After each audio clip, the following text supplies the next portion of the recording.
Okay, so today we're talking seats. This is one of my favorite modifications on really any build I do. We are revisiting something that we did on the last build, but we decided to tweak it a little bit. Let me talk you through it.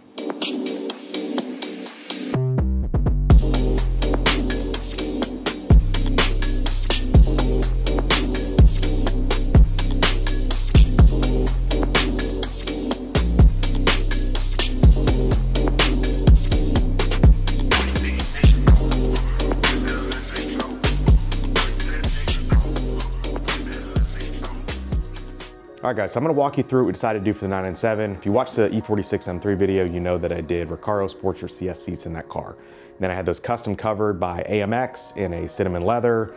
I got so many compliments on that. I'd say right behind the LMs, that was by far the most favorite modification I did to that car.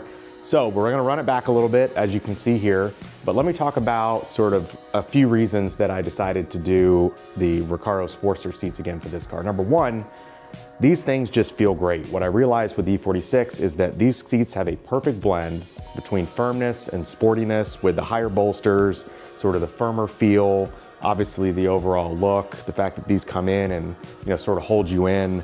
So it's got that sporty feel, but then also comfort. This is one of the most comfortable sport seats I think I've ever sat in.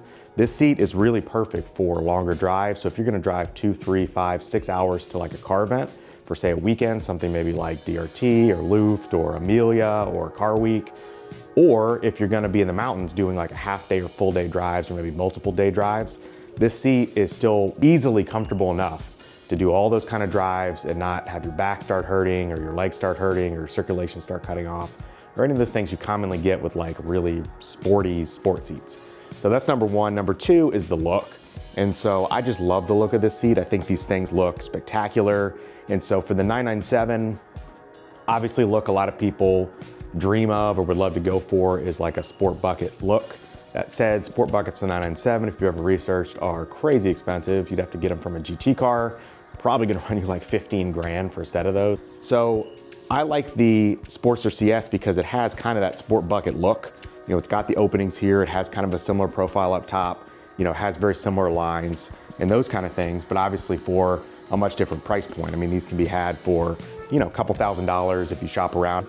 So that's number two. Number three is the optionality with the covers. So AMX pretty much can do whatever you want. I'll touch a little bit on what I did for this seat, but the ability to make the seat your own and different leathers and fabrics and different embossing and stitching and all that is really, really remarkable. So you can make them something very bespoke, very unique by using a company like AMX to make a swappable cover, because the beauty of the CS seat is that the factory cover basically just comes right off and you can put this cover back in. I have a video on the E46 build series on exactly how to do that. So I'm not gonna cover that in this video, but there's a lot of interchangeability and customization available in this platform.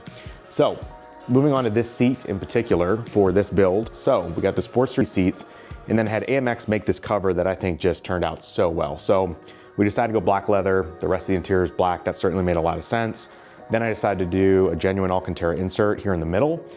Number one, this is kind of what would come on sport bucket seats from Porsche. Number two, if you've been watching the other videos, we did a lot of Alcantara accents on the full dash. There's already a lot in the center console, the shifter, and the e-brake, and those kinds of things. So I really want to tie the Alcantara kind of into the rest of the cabin.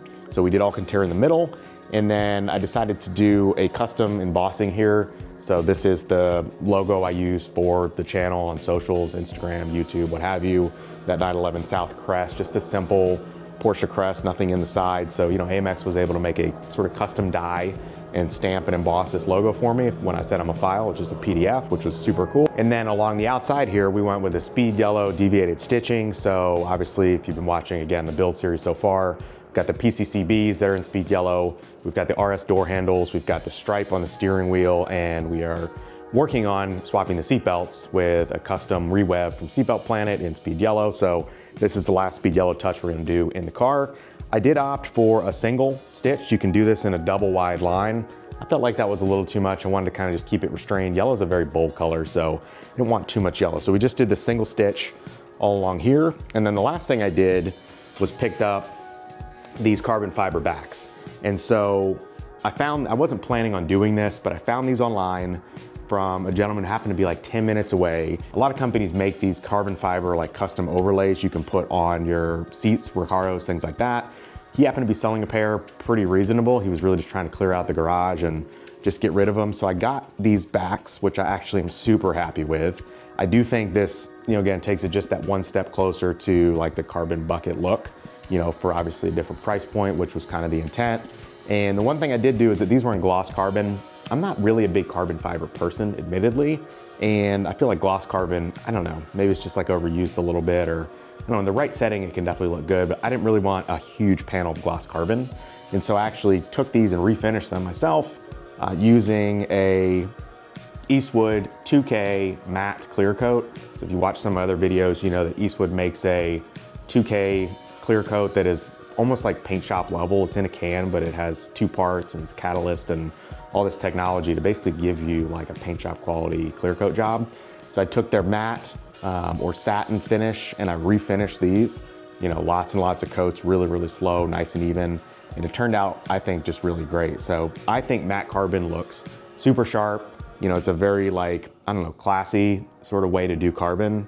I think it just looks honestly higher end in matte and things like that. So carbon backs, with the deviated stitching, the Alcantara, the embossed look, just love these seats. So we're gonna swap them in, and I've already kind of prepped the car because we are swapping the seat belts. This is one of those projects that if you're gonna do seats and seat belts, you might as well do them both at the same time because they require battery disconnect. You've got to take some interior panels off of the car.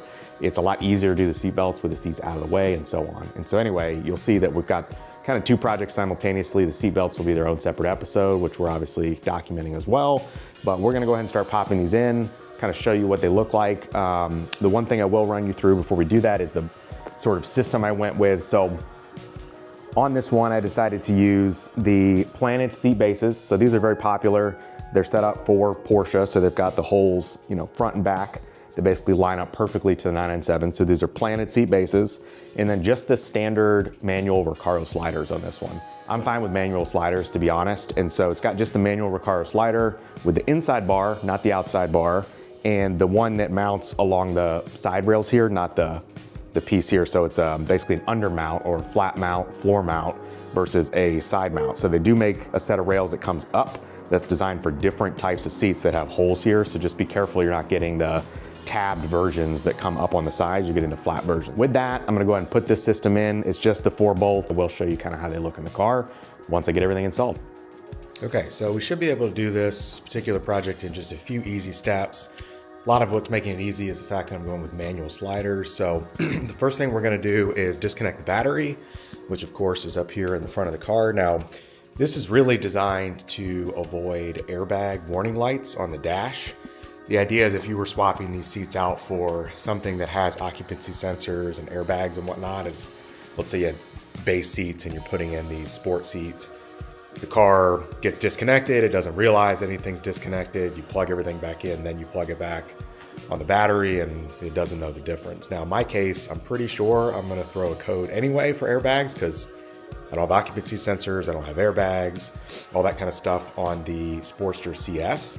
And I've got to take the car up to the Porsche dealer anyway to use their PIWIS computer to code out the daytime running lights being on all the time, which the previous owner put on.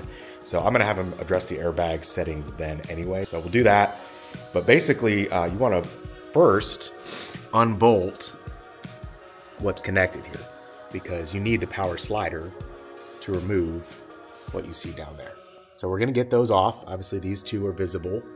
Then you'll move this back, get to the other two, and make sure everything's loose and disconnected. And then you can take the battery off before you unplug everything. So we're going to go ahead and knock that out. All right, quick note on the bolts that hold the factory rails to the car. It has this very unique head to it. And in order to make sure you don't round this off, I would highly recommend that you use a 12-point socket. So it's 10 millimeters size-wise. But I would use a 12-point instead of a 6-point. And then I would definitely use a 1/2-inch drive if you have one, just to give you a lot more leverage and sort of weight. They are pretty tight from the factory, and so you've got to just be super, super careful that you don't round these off, otherwise you're going to be looking for these bolts. Now for the front bolts, there's a little plastic trim cover you're going to lift up right here in the front, with just a flathead screwdriver to release that tab. Then you're gonna slide that forward and then just take it out. Okay, so underneath here, you only have one connection to the assembly, which is this giant yellow plug. Possible to miss. So you wanna kind of put the seat at an angle, and that little black tab there is gonna release it. So once you've released that, you can pull it out of the car, but you know, you wanna kind of just angle, you know, the seat like so, just so you can get under there before you pull it up.